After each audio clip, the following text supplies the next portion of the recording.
Solid medium में से heat का ट्रांसफर हाई टेम्परेचर से लो टेम्परेचर में, सॉलिड मीडियम में से हीट का ट्रांसफर कंडक्शन कहलाता है। ठीक है, heat conduction is the transfer of heat from higher temperature to lower temperature. इसका मतलब होता है क्षेत्र, रीजन, रीजन मतलब क्षेत्र। हाई टेम्परेचर से लोअर टेम्परेचर की और हीट का ट्रांसफर किसमें, कंडक्शन में। ठीक है, through a solid without actual movement of particles, solid से होना लेकिन विदाउट एक्चुअल मूवमेंट, यानी पार्टिकल का मूवमेंट नहीं हो रहा तब भी उसमें क्या हो रहा है, हीट का ट्रांसफर हो रहा है। किसमें से, सॉलिड में से। फर्नेस वॉल तुम पूछे थे, फर्नेस वॉल क्या होता है, फर्नेस वॉल क्या होता है, ये फर्नेस वॉल दिख रहा है, ये रिफॉर्मर होता है। रिफॉर्मर में ट्यूब्स होती हैं, ये ट्यूब्स हैं। जैसे ये कमरा, इस कमरे में क्या करोगे तुम, बीच में ट्यूब्स लगा दो और दोनों तरफ आग लगा के किसको हीट कर दो, वॉल को। फर्नेस वॉल, वॉल मतलब दीवार, ये दीवार पे क्या ईंटें लगी हुई हैं, ब्रिक्स होती है, ब्रिक्स। ये ब्रिक्स कई तरह के मटेरियल की बनी होती हैं। ठीक है, जब ये गर्म होंगी धीरे धीरे टेम्परेचर राइज होता जाएगा, ये यूनिफॉर्म डिस्ट्रीब्यूशन हो जाएगा, मतलब यूनिफॉर्म तरीके से वो पूरी दीवार या वॉल हीट हो जाएगी। उससे क्या होगा, जब ये गर्म होगी तो ये हीट का ट्रांसफर कैसे करेगी, इस ट्यूब को गर्म करेगी कन्वेक्शन के थ्रू या रेडिएशन के थ्रू, है ना। लेकिन इसमें गर्म होने में क्या, पहले इसमें क्या लगे होते हैं, बर्नर। बर्नर बोले तो तुम्हारे जैसे चूल्हा होता है, चूल्हा क्या होता है, जलता है तो वो किसको गर्म करता है, उस भगोने को या कोई भी चीज उस पर रखी रहती है उस चीज को गर्म करता है। ऐसे ही बर्नर जब इस पे मारेगा यानी इसके आसपास गर्म करेगा तो किसको गर्म करेगा, इस वॉल को। ये वॉल धीरे धीरे हीट होगी और पूरी यूनिफॉर्म तरीके से इसमें हीट डिस्ट्रीब्यूशन हो जाएगा। इसको बोलते हैं फर्नेस वॉल। क्या बोलते हैं, फर्नेस वॉल। ये है हीट एक्सचेंजर ट्यूब। ये हीट एक्सचेंजर ऐसा होता है अंदर से, बाहर से तुम्हें खाली खोखला दिखता है, उसके अंदर ये ट्यूब्स ऐसे अरेंज होती हैं एक के ऊपर एक। अब क्या होगा, ये है शेल साइड, जहां खाली जगह दिख रही है वो शेल होती है और जो अंदर है वो ट्यूब होती है। तो जो ट्यूब के अंदर जा रहा है और जो शेल के साइड आ रहा है, इन दोनों में हीट ट्रांसफर कैसे होगा, उस ट्यूब की सरफेस से। ट्यूब से कैसे फ्लूइड बाहर आ जाएगा, ट्यूब की सरफेस से ही होगा ना। तो ट्यूब की सरफेस, जैसे मान लो अंदर कोल्ड फ्लूइड है, बाहर हॉट फ्लूइड है, तो हॉट फ्लूइड क्या करेगा, इस सरफेस को गर्म करेगा। इस सरफेस को गर्म करेगा तो अंदर वाला फ्लूइड क्या होगा, गर्म। लेकिन वो क्या करेगा, उससे हीट ट्रांसफर करेगा, यानी वो ठंडा हो जाएगा बाहर वाला, है ना। अंदर वाले से तो बाहर क्या हो जाएगा, ठंडा, और बाहर वाले की वजह से वो क्या हो जाएगा, गर्म। समझ में आ गया, समझ में आया, आया समझ में। तो ये था हीट कंडक्शन और एग्जांपल था फर्नेस वॉल और हीट एक्सचेंजर ट्यूब। दूसरा है स्टेडी स्टेट हीट ट्रांसफर। क्या है, स्टेडी स्टेट हीट ट्रांसफर, जब सिस्टम में टेम्परेचर टाइम के साथ चेंज नहीं करता, किसे कहते हैं स्टेडी स्टेट कंडीशन, किसे कहते हैं, स्टेडी स्टेट कंडीशन पढ़ाई थी मैंने। टेम्परेचर जब टाइम के साथ चेंज नहीं होता उसे क्या कहते हैं, स्टेडी स्टेट कंडीशन कहते हैं। टी अपॉन टी बराबर 0, टी है टेम्परेचर, टी है टाइम। जब टेम्परेचर टाइम के साथ चेंज नहीं होता क्या कहते हैं उसको, स्टेडी स्टेट कंडीशन। जब सिस्टम में टेम्परेचर टाइम के साथ चेंज नहीं करता है और हीट ट्रांसफर कांस्टेंट रेट से होता है या होती रहती है तो उसे स्टेडी स्टेट हीट ट्रांसफर कहते हैं। बताया था मैंने example furnace wall. Furnace wall जो अभी इससे पहले था, उसमें क्या करोगे तुम, अगर उसको छोड़ दोगे गर्म करना तो एक टाइम तक उसमें हीट बनी रहेगी, यानी उसका टेम्परेचर एक साथ डिक्रीज नहीं होगा। ऐसा नहीं है कि 1 सेकंड बाद ही डिक्रीज हो जाएगा, 5-6 घंटे बाद उसका टेम्परेचर डाउन होने लगेगा, क्योंकि तुमने उसको यूनिफॉर्म तरीके से हीट किया है ना।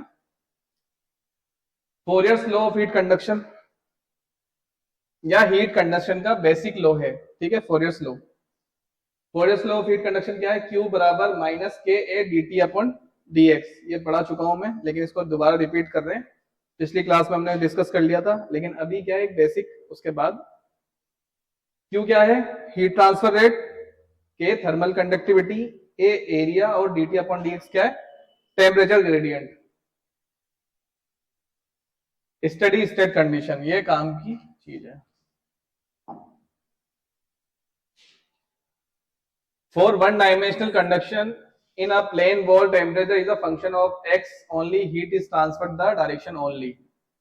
एक प्लेन वॉल की क्या है ये इक्वेशन, ये एक प्लेन वॉल है, दीवार है, वहां से हीट ट्रांसफर हो रहा है। पहले टेम्परेचर क्या है T1, बाद में है टेम्परेचर T2। इमेजिन करो ये दीवार से हीट आ रही है बाहर से अंदर, तो पहले हीट कहाँ थी, बाहर ज्यादा थी, वो ट्रेवल करके इस दीवार को ट्रेवल करके अंदर आएगी, तो वो उसका टेम्परेचर T2 हो जाएगा, कुछ ना कुछ उसमें चेंज होगा। एग्जाम्पल जो फर्नेस वॉल दे रखा है, फर्नेस वॉल ये प्लांट में यूज होती है, रिफॉर्मर है ना, रिफॉर्मर हो गया, कोई भी रिएक्टर हो गया, उसकी वॉल है ना। बिल्डिंग वॉल ये हमारा रूम, इस रूम में तुम देखो बाहर ज्यादा टेम्परेचर होगा, अभी तुम यहाँ से बाहर जाओ तुम्हें ज्यादा टेम्परेचर मिलेगा, अंदर आओगे तो टेम्परेचर कम मिलेगा, क्योंकि क्या हो रहा है, हीट या जो भी टेम्परेचर है बाहर से अंदर ट्रेवल करते हुए अपनी हीट खो रहा है, तो उससे क्या हो रहा है, टेम्परेचर डाउन हो रहा है, तो यहाँ टेम्परेचर अलग मिलेगा। ठीक है, बताओ प्लेन वॉल के लिए लिखवाई थी मैंने इक्वेशन, क्या थी, प्लेन वॉल के लिए लिखवाई थी ना, सिंगल फ्लैट वॉल। पीछे एक डायग्राम दिखाया था, वो डायग्राम ऐसे है, ये मान लेते हैं क्या है, इसकी थिकनेस कितनी है, एक्स, एक्स थिकनेस मोटाई का ये वॉल है, ये दीवार मान लेते हैं, इधर ये दीवार है, इसकी थिकनेस कितनी है, एक्स, इसमें हीट ट्रेवल करती है, बाहर से कोई हीट का सोर्स है उसकी ट्रेवल, तो टेम्परेचर पहले क्या T1, जब उसने जैसे इसको क्रॉस किया टेम्परेचर क्या हो गया T2, डाउन हो गया इसको क्रॉस करने में, बाहर से हीट टेम्परेचर T1 था, बाहर अंदर से आते आते वो क्या हो गया T2, तो इसके लिए और क्या था इसमें, और कुछ था मैंने लिखवाया था, इसको बोलेंगे प्लेन वॉल, क्या बोलेंगे, प्लेन वॉल। हाँ क्या लिखवाया था, थर्मल कंडक्टिविटी के, इसकी थर्मल कंडक्टिविटी कितनी है,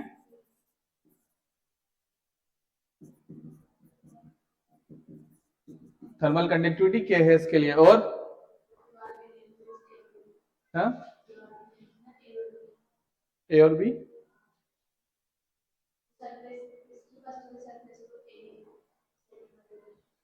मान लेते हैं दीवार है, इसका ये सिरा ए है और ये बी है, जैसे मेरी बॉडी है, मेरी बॉडी तो पूरी बॉडी है, लेकिन यहाँ से यहाँ तक अगर ट्रेवल करना है किसी भी हीट को, तो वो कुछ ना कुछ थिकनेस को तो करेगी, तो इसका एक सिरा मान लिया ए, दूसरा सिरा मान लिया बी, तो इसके लिए फोरियर्स लॉ ऑफ हीट कंडक्शन क्या कहता है, Q बराबर माइनस के ए, यही होगा dt अपॉन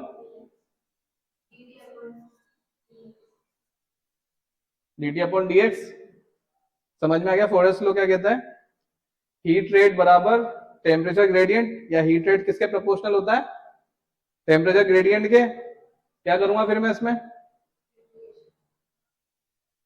Q अपॉन ए को नीचे लेके आऊंगा इसके, बराबर माइनस के dt अपॉन dx, समझ में आ रहा है,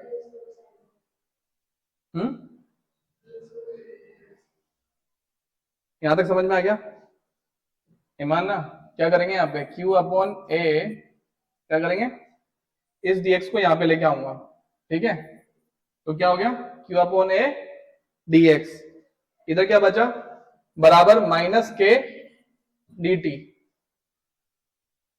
माइनस का के dt,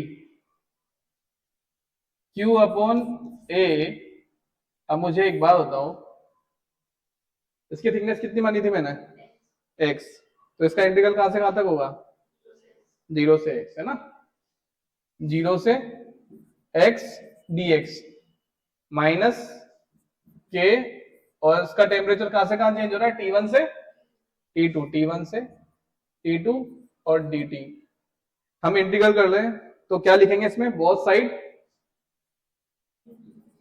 साइड इंटीग्रेशन करने पर, है ना,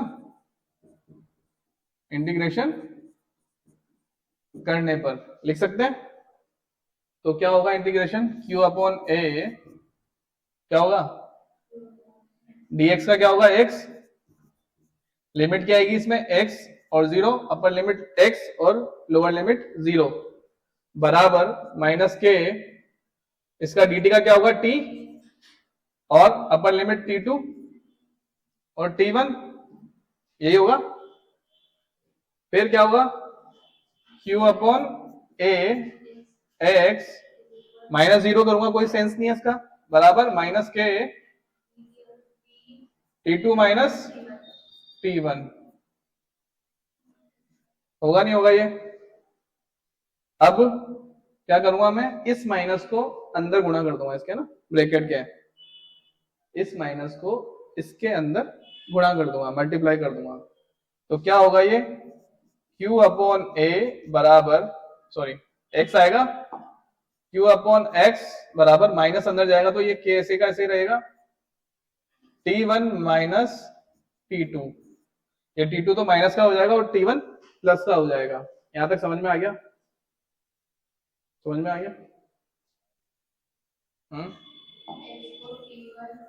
इसको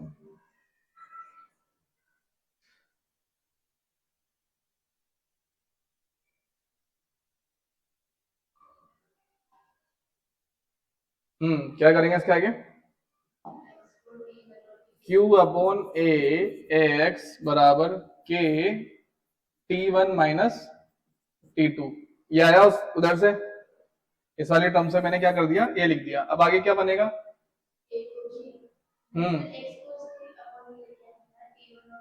Q अपॉन ए बराबर के T1 minus T2 upon x, ये होगा।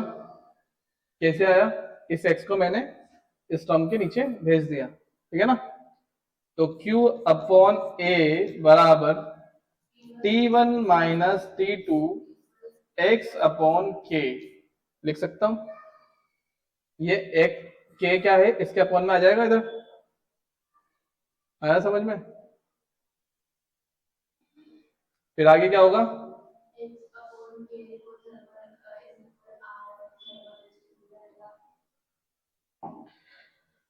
एक काम करते हैं,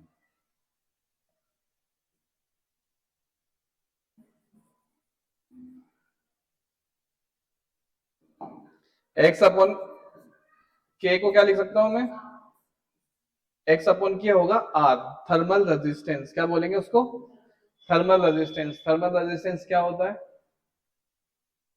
क्या होता है थर्मल रेजिस्टेंस? x क्या है तुम्हारा, x है डिस्टेंस, x क्या है, डिस्टेंस, जहां से क्या हो रहा है, हीट ट्रेवल कर रही है, हाई टेम्परेचर से लो टेम्परेचर के लिए हीट ट्रेवल कर रही है। और k क्या है, थर्मल कंडक्टिविटी। थर्मल कंडक्टिविटी क्या होती है, किसी भी मटेरियल के बारे में जानकारी, जैसे जानकारी in the sense thermal conductivity, जैसे लोहे, लोहा, स्टील, मिट्टी, लकड़ी, इन सब में से हीट सबसे ज्यादा किस में जल्दी जाएगी, वो थर्मल कंडक्टिविटी के हमें बताती है कि किस मटेरियल में ज्यादा हीट ट्रांसफर रेट ज्यादा होगी। तो डिस्टेंस अपॉन थर्मल कंडक्टिविटी क्या कहलाता है, thermal resistance. Thermal resistance in the sense कि वो बताना उसके बारे में कि कितनी देर वो हीट को रेजिस्ट करेगी, कितनी देर वो हीट को रेजिस्ट करेगी, रोकेगी, या हीट ट्रेवल टाइम कम या ज्यादा करेगी, वो कहलाता है थर्मल रेजिस्टेंस। तो x अपॉन k की जगह क्या लिख सकता हूं, r, x अपॉन k की जगह r लिख सकता हूं ना। तो Q अपॉन a बराबर T1 minus T2 upon r, ये लिख सकता हूं, लिख सकता हूं नहीं लिख सकता। T1 माइनस T2 क्या है, डेल्टा T, टेम्परेचर डिफरेंस। तो इसको ऐसे भी लिख सकता हूं, Q अपॉन a बराबर डेल्टा T अपॉन r, लिख सकता हूं।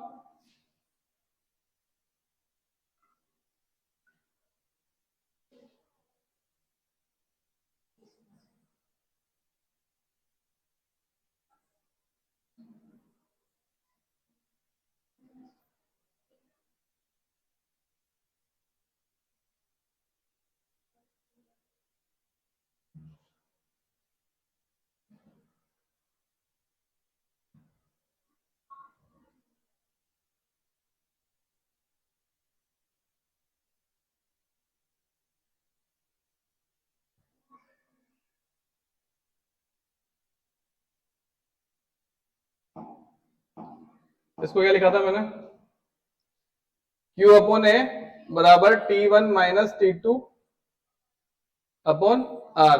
X अपॉन K की जगह क्या है R। R बराबर क्या है थर्मल रेजिस्टेंस, ठीक है।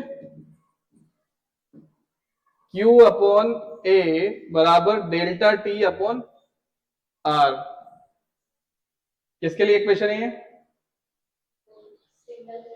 इसको ऐसे भी लिख सकता हूं Q बराबर A delta T upon R, ये भी लिख सकता हूं। किसके लिए इक्वेशन है? सिंगल प्लेट वॉल के लिए। किसके लिए? सिंगल प्लेट वॉल की इक्वेशन है ये। डेल्टा टी है टेम्परेचर डिफरेंस, ठीक है। Driving force for heat transfer, temperature difference T1 minus T2, और R क्या है थर्मल रेजिस्टेंस। R क्या है थर्मल रेजिस्टेंस। तो Q बराबर A delta T upon R। Q upon A heat transfer rate.